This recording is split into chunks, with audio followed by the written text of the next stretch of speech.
Hello and welcome to BBC News, broadcasting to viewers in the UK and around the world. We start the show in Ukraine, where in the past hour it's being reported that a missile hit a residential building in the country's second largest city, Kharkiv. That's according to local officials. Now, this image has been filed by the Reuters news agency, and just to say that it is a developing story. There's no word yet about any casualties, and according to local officials, emergency services have been dispatched to the scene. But this follows intense fighting in the key southern city of Kherson, which has come under fire once again from Russian troops. 3 people have been killed there and 6 others injured in the intense shelling. The attack came from Russian troops stationed on the opposite bank of the Dnipro River. Local officials say multiple launch rocket systems, artillery, mortars and tank shells were used. Damage was reported to a regional hospital, a school and residential buildings, amongst others. Now, Kherson in the country's south was captured by Russian forces, you might remember, in the early days of Moscow's invasion. It was recaptured by Ukraine in November. President Zelensky used his nightly address to praise the resilience of Ukrainian soldiers. The enemy does not count personnel and, despite numerous casualties, keeps the intensity of its attacks high. This can only be countered by extraordinary resilience and a complete awareness that our soldiers are defending the whole of Ukraine when they defend the Donetsk region.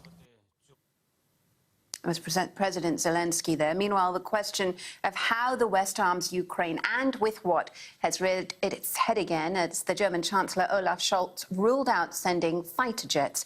Ukrainian officials have asked allied nations to create a fighter jet coalition to help them further repel Russia. But in an interview with the newspaper Tagesspiegel, the German Chancellor urged Western nations not to join a bidding war for more sophisticated weaponry. Last week, Germany announced it will deliver its Leopard 2 battle tanks to Ukraine after weeks of pressure from NATO and European Union allies. Well, for more on this, we can speak now to the author of The Russia Trap, How Our Shadow War with Russia Could Spiral into Nuclear Catastrophe, George Beebe, who is also a former CIA Russia analyst and now is the Director of Grand Strategy at the Quincy Institute. It's wonderful to get you on the programme, George. In the first instance, just to get your thoughts on how effective the strategy in Ukraine has been so far. Well, in one sense, our strategy has been quite effective. I think the Ukrainians have already won a considerable victory in this war, and in that it is clear that the Russians cannot conquer and occupy the vast bulk of Ukrainian territory.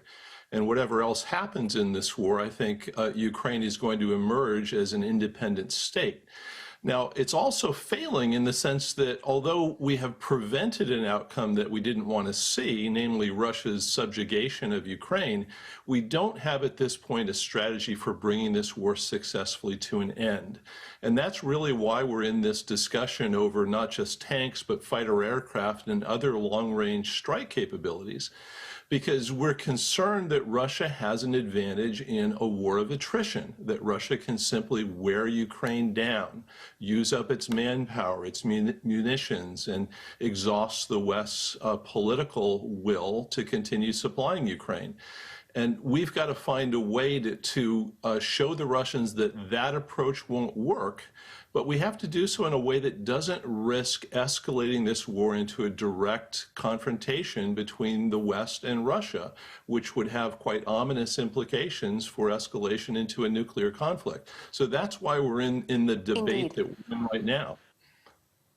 Yeah, and just to jump in there, I think you've laid that out really well, but given what you've described, does the West have any other options beyond arming Ukraine further, you know, sending more hardware, more firepower there?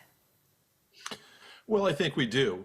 Clearly, we have to continue our military support for Ukraine, otherwise the Russians won't have any incentive to negotiate. They'll just wait us out.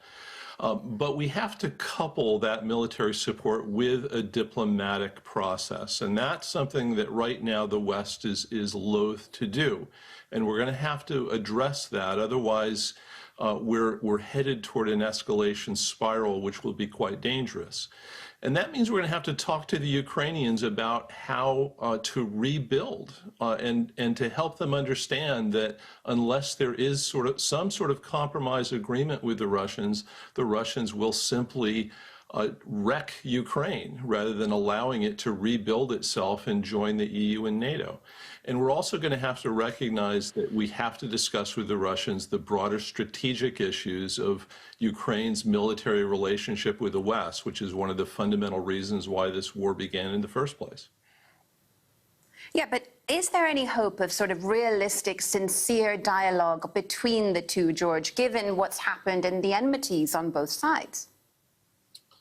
Well, there's no question that this is an enormously difficult problem. There's very, very little trust between Russia and the West right now, and that lack of trust goes both ways. And we're going to have to address that and slowly take some steps to build toward a time when we can have a genuine negotiating process.